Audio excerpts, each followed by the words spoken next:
Hey guys, Mr. Happy here, and welcome to my guide for the World of Darkness, the final raid in the Crystal Tower story arc.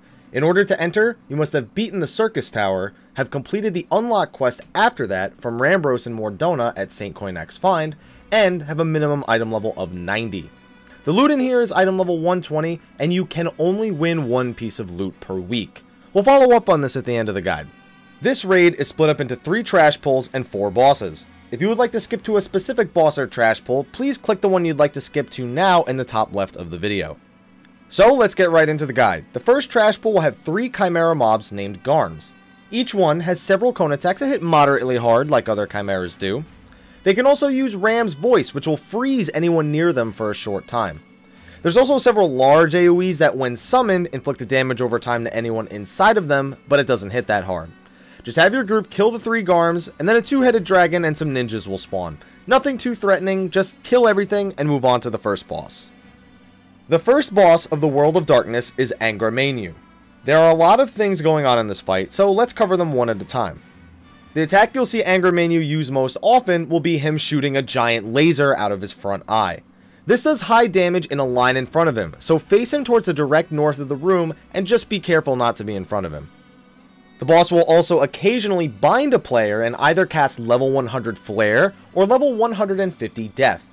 These spells will have no effect if the combined level of everyone inside isn't a multiple of the respective levels listed. For example, level 100, 200, and 300, etc. for level 100 Flare, or level 150, 300, and 450, etc. for Death. Basically, if everyone moves out of the AoE, it'll do nothing, so just aim for that. Mortal Gaze is his next attack. This attack inflicts doom on anyone looking at him when he casts it, which will automatically kill anyone affected when it wears off. Now if you look away, the doom won't hit you, but if you are hit, just cleanse it in one of the glowing circles around the arena as shown here. Angramenu's first big mechanic occasionally summons 2 different color AoEs on the ground as seen here. Now the AoE in front of him gives the player a stack of Brand of the Sullen, while the AoE behind him gives a stack of Brand of the Ireful. Now if a player is hit by a different brand than the one they were last hit by, the stacks will replace each other. Basically, your goal is to alternate which brand you get hit by. It doesn't matter which one you get hit by first, just try to avoid getting 2 to 3 stacks of either brand by alternating which one you get hit by every time they spawn. 2 stacks is survivable, but 3 will likely kill you.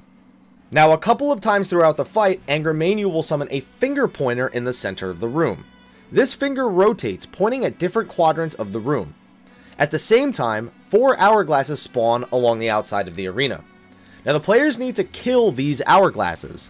When the last hourglass dies, the finger pointer will stop rotating and mark its currently selected quadrant for an attack. After a short delay, it'll stun anyone in the area before instantly killing them. Just kill the hourglasses while watching for Mortal Gaze and brands, and avoid standing in the marked areas when the final one dies. And after that, Angramenu will summon 2 Dewas. These guys just spam a weak Thunder and a moderately potent Paralyze for the most part. However, they can cast the ability Eyes on Me, which is a strong room-wide AoE. You can stun this ability, so stun it when it comes out and focus down the Dewas. At this point, just repeat all the mechanics we went over until the boss dies. The next trash pull starts off with Queen Silla. She uses Unholy for AoE damage occasionally, and uses Ancient Flare, which should be stunned or silenced. Several portals will also spawn along the outside, which summon adds eventually. You can kill the portals to prevent adds from spawning, but you might as well just AoE all of the enemies when they spawn. After killing the first wave of mobs, a treasure coffer is going to spawn in the middle. Touching it will summon a Xande clone and more portals. The Xande clone shoots lasers, and he hits pretty hard. He also has Ancient Quake for AoE damage like Unholy, and Ancient Quagga, which again should be stunned or silenced. Just clear all the mobs to move on to the second boss. The second boss of the World of Darkness is the 5-headed dragon. This fight has lots of attacks that need to be mitigated smartly, while the DPS focus on the proper objectives. First, the 5-headed dragon has a basic cleave and a giant conal breath attack, so again, face it towards the north side of the room. Now there's going to be lots of marks and AoEs flying around here, so I'll do my best to take this nice and slow. When the boss marks somebody with a lightning mark that you see on the screen right now, that player needs to stand near other players to split the damage of an oncoming attack. When a dragonfly spawns and places a fire tether on someone, they will begin gaining stacks of supination and eventually die if the tether isn't passed to somebody else. It's best for one of the off tanks to look for the tethered players and walk into them to take the tether off of them. The boss sometimes summons AoEs that leave behind Prominence Orbs. These orbs, if unkilled, will use the ability Radiance, which just does raid-wide damage. Just kill these orbs as soon as they spawn. The five-headed dragon will also occasionally summon poison puddles that rapidly spawn poison slimes. These slimes need to be killed quickly, or a giant poison slime will come and explode on the raid, doing massive damage and silencing everyone. Small slimes explode on death, but it does low damage and actually gives the player poison resistance up to take less damage while standing in the puddles. The boss can also shoot out fire AoEs and lay down ice puddles. The fire AoEs will do some damage if you get hit by them, but the ice puddles will slowly expand and freeze anybody who gets caught in their path, so do your best to avoid them. At around 70% HP, the boss will begin casting Discordance. At the same time, he summons 4 additional heads that can be killed by the front of his body. Your goal is to kill all 4 of these heads before Discordance finishes casting. Each head you'd kill delays the cast, but increases his casting speed, so just have the DPS kill them and you'll be alright. Discordance will eventually go off, but it will be much weaker with only 1 head alive.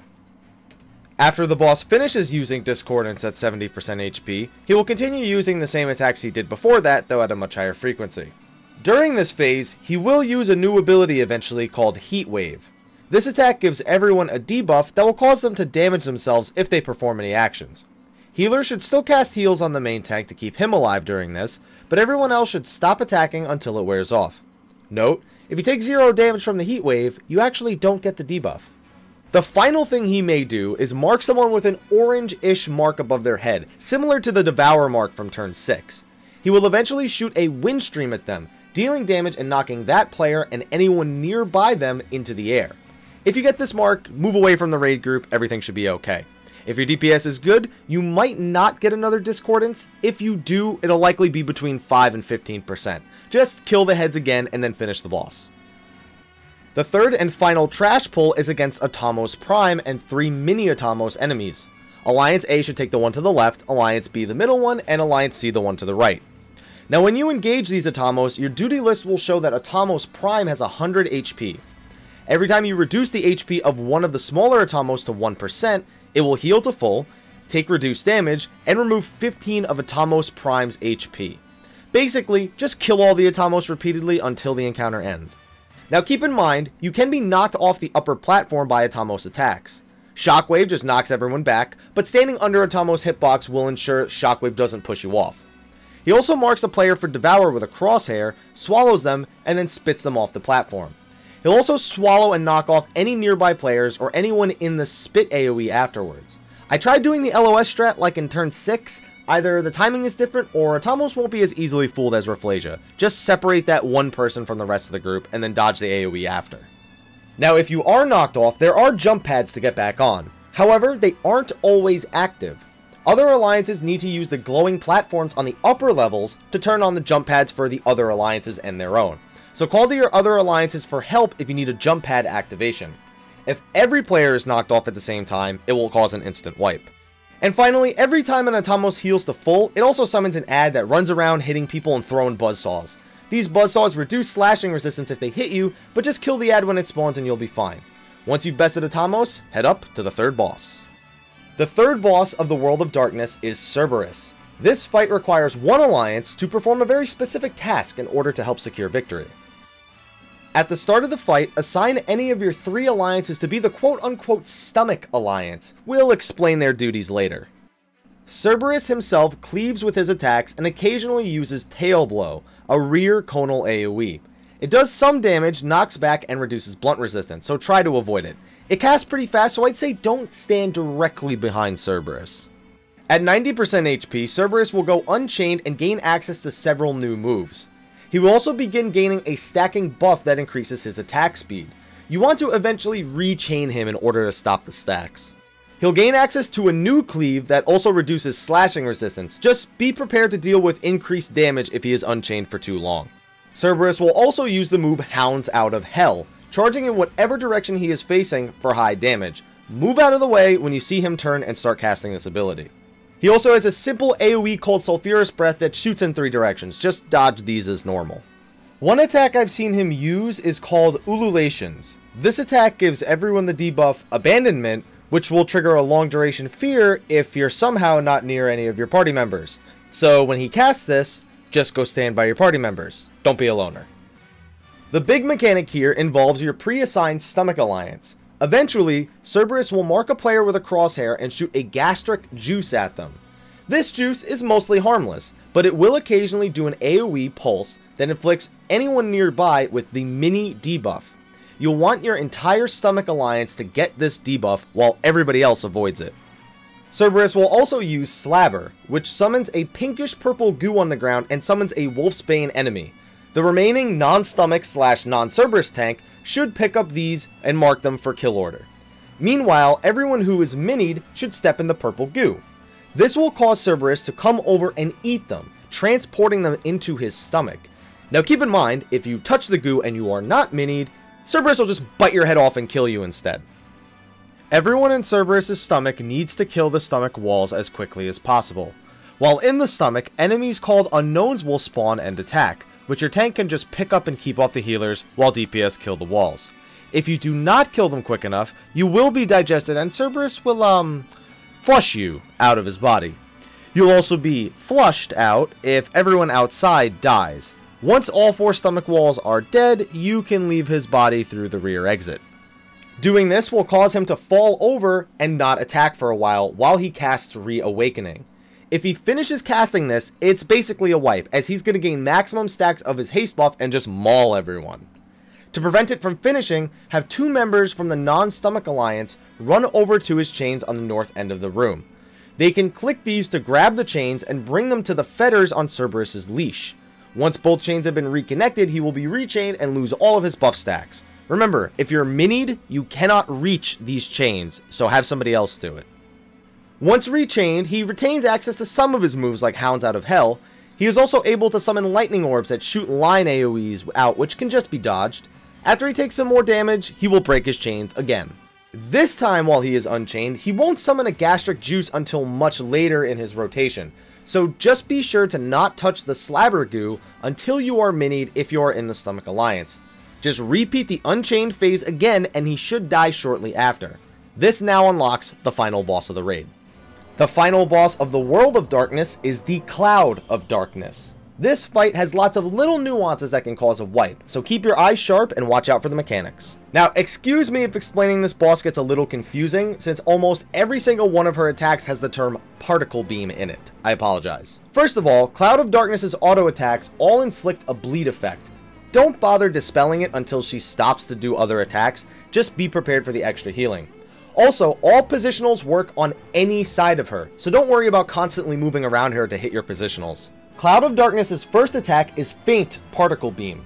This marks a player with a crosshair and summons an AoE on their location. After the AoE hits, a particle beam will follow the player, attempting to catch up to them and kill them.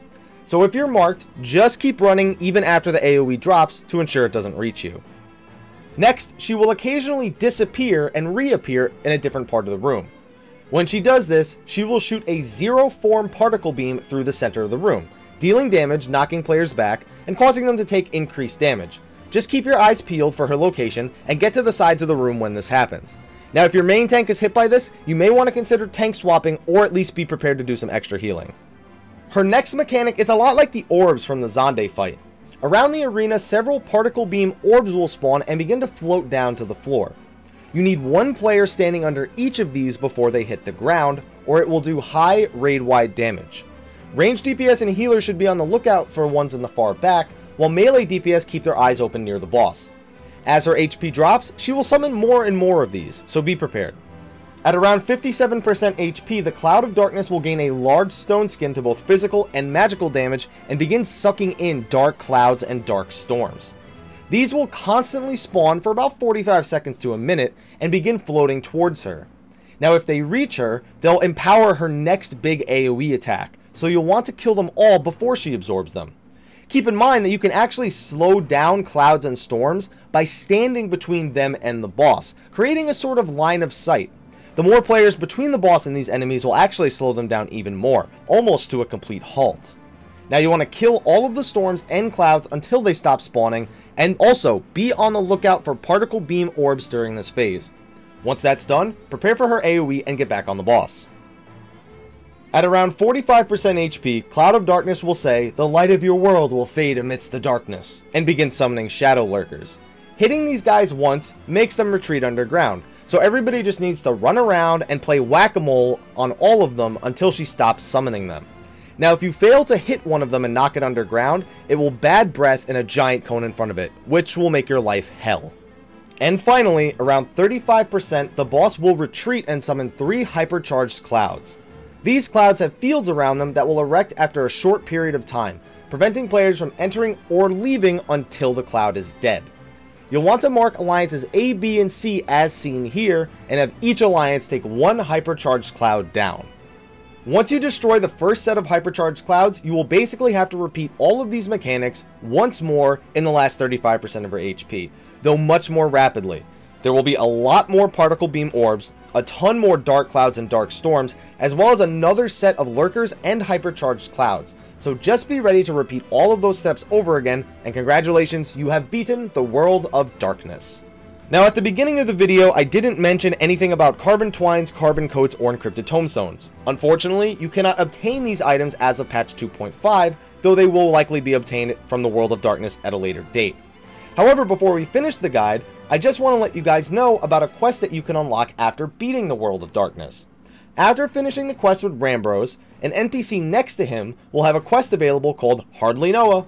This quest eventually unlocks a new weekly quest that requests you clear Labyrinth of the Ancients, Circus Tower, and World of Darkness in order to get an Allegan Catalyst and a Carbon Coat, the item used to upgrade Poetic's accessories or the shield.